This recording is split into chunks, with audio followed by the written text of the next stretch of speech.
আসসালামু আলাইকুম প্রিয় স্টুডেন্ট ক্লাস 9। তোমরা প্রত্যেকে ভালো আছো? আলহামদুলিল্লাহ, আল্লাহর রহমতে আমিও ভালো আছি। তোমাদের আমি এই সপ্তাহে যে ক্লাসটা করাবো পশ্চিমবঙ্গের মাটি। গত সপ্তাহে আমি আলোচনা করেছিলাম পশ্চিমবঙ্গের জলবায়ু সম্বন্ধে। আজকে তোমরা পশ্চিমবঙ্গের মাটি সম্বন্ধে আমরা জানবো। পশ্চিমবঙ্গের মাটি বলতে আমরা প্রথমে জেনে নিতে হবে যে মাটি কাকে বলে। মাটির সংজ্ঞায় বলা হয়েছে আদি শিলা, যান্ত্রিক, রাসায়নিক এবং জৈবিক প্রক্রিয়ার মাধ্যমে চূর্ণ বিচূর্ণ হয়ে উদ্ভিদ ও প্রাণীর মৃত দেহাবশেষ চূর্ণ বিচূর্ণ পদার্থের সঙ্গে মিশে ভূপৃষ্ঠের সমান্তরালে যে দেহ গঠন করে এবং যেখানে উদ্ভিদ বৃদ্ধির পক্ষে সহায়ক তাকে মাটি বা সয়েল বলে। এই মাটির সৃষ্টিতে প্রথম যেটি কাজ করে সেটা হলো আবহবিজ্ঞান, যা তোমাদের প্রাকৃতিক ভূগোলের একটা গুরুত্বপূর্ণ চ্যাপ্টার, যেখানে যান্ত্রিক, রাসায়নিক, জৈবিক এই তিন প্রকার আবহবিজ্ঞান সম্বন্ধে আলোচনা করা গিয়েছিল। এবার আমরা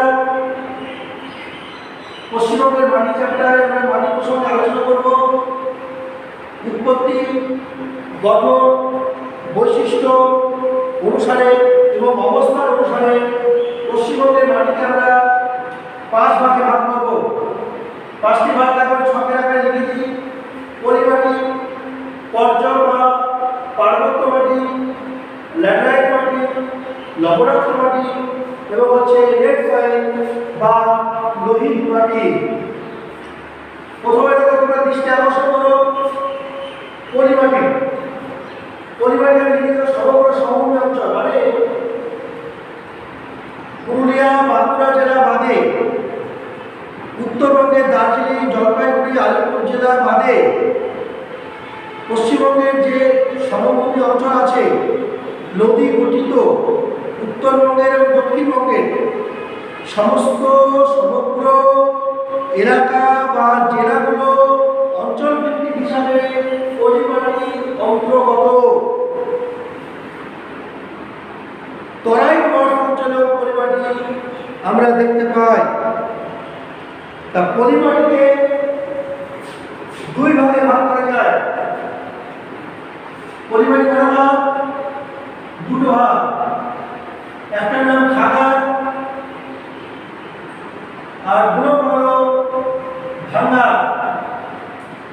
খুব ভালো করে মন দিয়ে শোনো, দেখো পলিমাটি 2 ভাগ, খাগার আর ভাঙ্গা।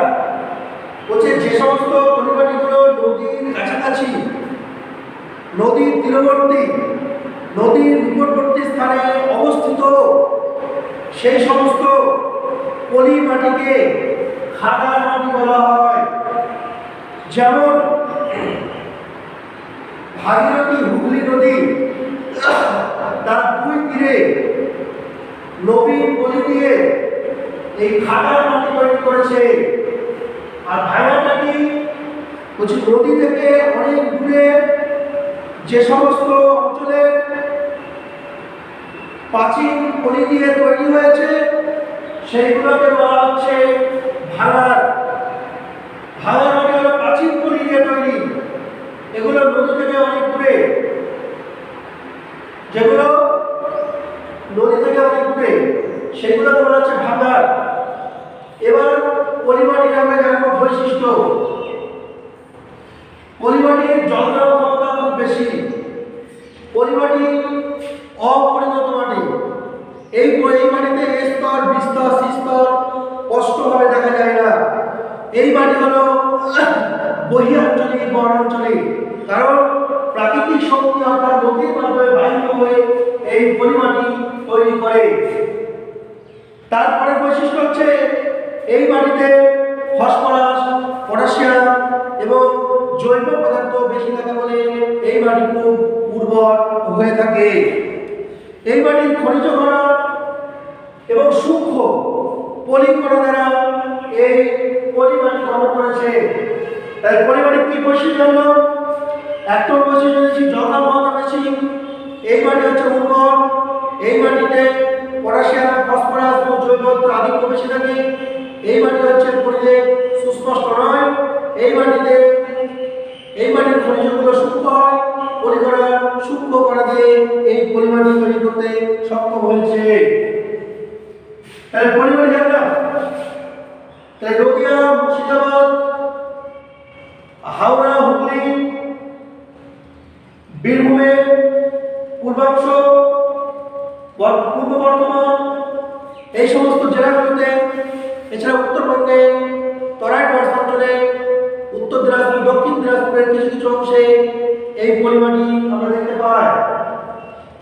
তাহলে পলিমাটির বৈশিষ্ট্য জানা হলো। এবার আমরা দেখব পর্যায় বা পার্বত্য মাটি। পর্যায় পার্বত্য মাটি, পর্যায় মাটির অপর নাম হলো পার্বত্য মাটি। এই পর্যায় বা পার্বত্য মাটি প্রথমে হচ্ছে অবস্থান কোন কোন জেলায় রয়েছে?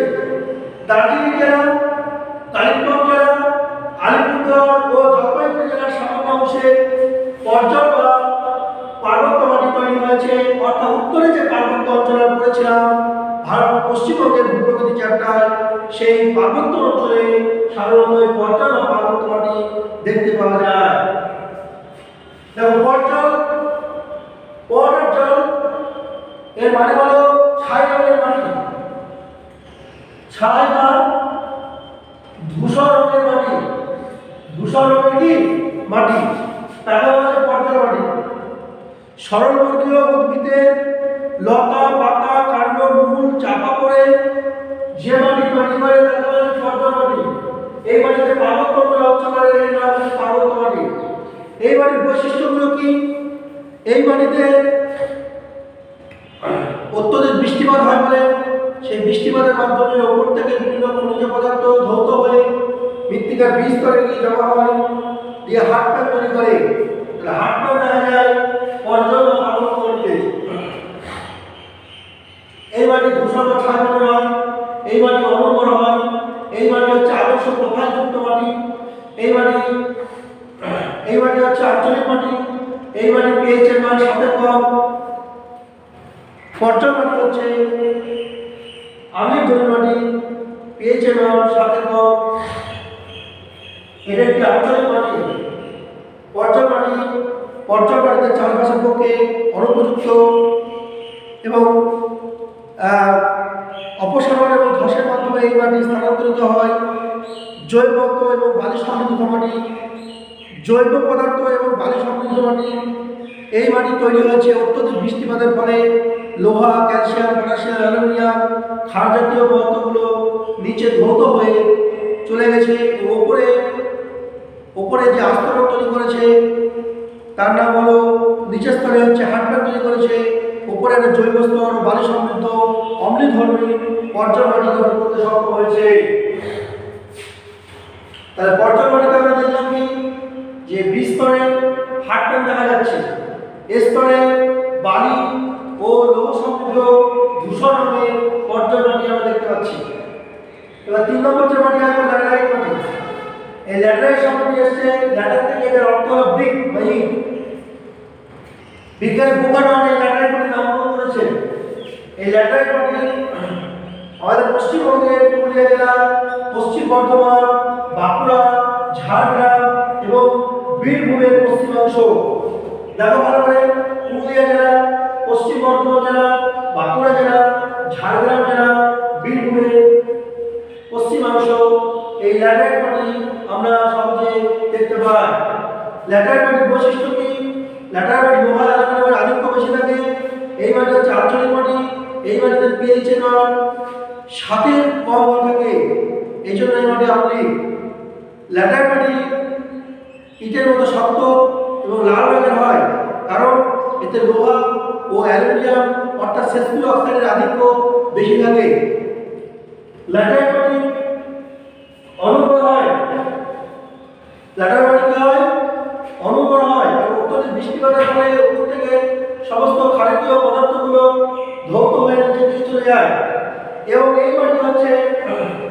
মাটিতে উপরে একটা কঠিন আস্তরণ থাকে যাকে বলা হয় ডিউরি কাস্ট।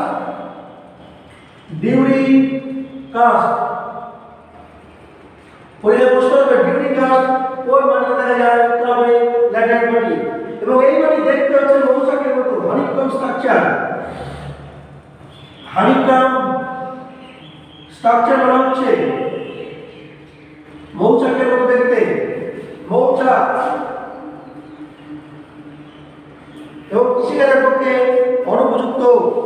এই মাটি হচ্ছে খুব শক্ত হয়ে থাকে এবং লোহা অ্যালুমিনিয়াম বেশি থাকে বলে এই মাটি লাল বর্ণের হয়ে থাকে।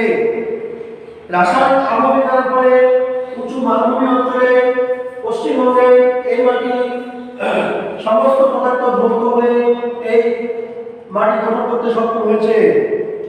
পরবর্তী যে মাটি আছে লবণাক্ত মাটি, স্যালাইন সয়েল। লবণাক্ত মাটি প্রসঙ্গে আলোচনা করতে গিয়ে বলা হয়েছে উত্তর দক্ষিণ 24 পরগনা জেলার অংশ, পূর্ব মেদিনীপুরের উপকূলীয় অংশে এই লবণাক্ত মাটি দেখা যায়। স্যালিনাইজেশন প্রক্রিয়ায় এই মাটি তৈরি হয়।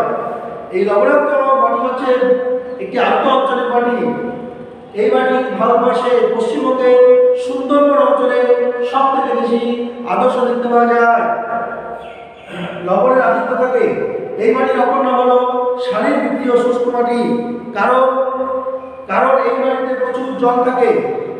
খনিজ পদার্থের আধিক্যের জন্য বা লবণতার আধিক্যের জন্য এই মাটি থেকে উদ্ভিদ জল শোষণ করতে পারে না। এই জন্য ফিজিক্যালি ড্রাই সয়েল বলা হচ্ছে।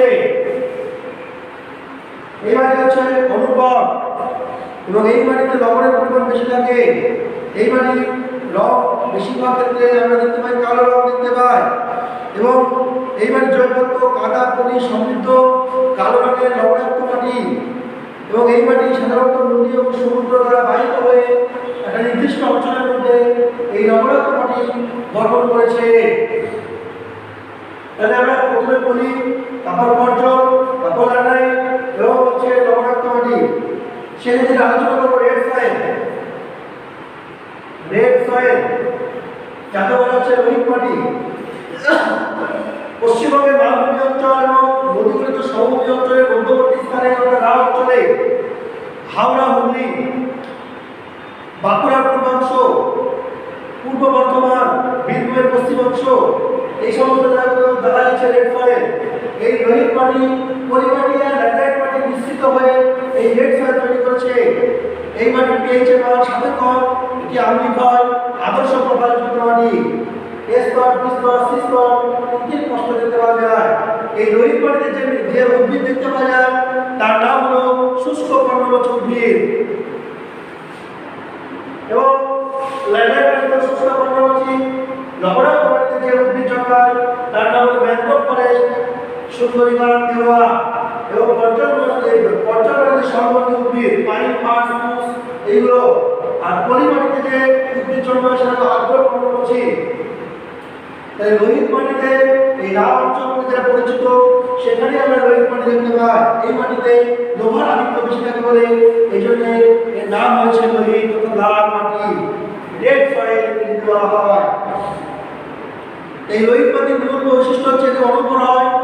এই মাটি জল ক্ষমতা কম। এই মাটিতে সার প্রয়োগ করে ধান বিভিন্ন রকমের সবজি চাষ করা হয়ে থাকে। এই লোহিত মাটিতে যেটা সবচেয়ে গুরুত্বপূর্ণ বিষয় হচ্ছে লোহা অ্যালুমিনিয়াম আধিক্য বেশি। এবং এই মাটি আদর্শ প্রবাহী মাটি। এই মাটি হচ্ছে আম্লিক প্রকৃতির হয় এবং এর ভৌত প্রক্রিয়া বেশি কাজ করে বলে মৃত্তিকার উপরিস্তর থেকে ক্ষারকীয় বা অ্যালকালাইন যে মেটেরিয়ালগুলো নিচের দিকে অগ্রসর হয়। এই জন্য লোহিত মাটি অনুর্বর প্রকৃতির হয়ে যায়। তাহলে এই 5 প্রকার মাটি তোমরা ভালো করে দেখে রাখবে, তাদের আঞ্চলিক অবস্থা এবং তার বৈশিষ্ট্য, ঠিক আছে? তার সঙ্গে সঙ্গে এদের ম্যাপে এদের অবস্থান। এবং এই 5 প্রকার মাটি হচ্ছে ম্যাপ মাটি। কোথায় পশ্চিমবঙ্গের সুইটেবল লোকেশন সেটা তোমরা অবশ্যই দেখে রাখবে। আজকে পর্যন্তই। আসসালামু আলাইকুম। প্রত্যেকে ভালো থাকো, সুস্থ থাকো, এই বলে আজকে আমি ক্লাস শেষ করছি। আলহামদুলিল্লাহি রাব্বিল আলামিন।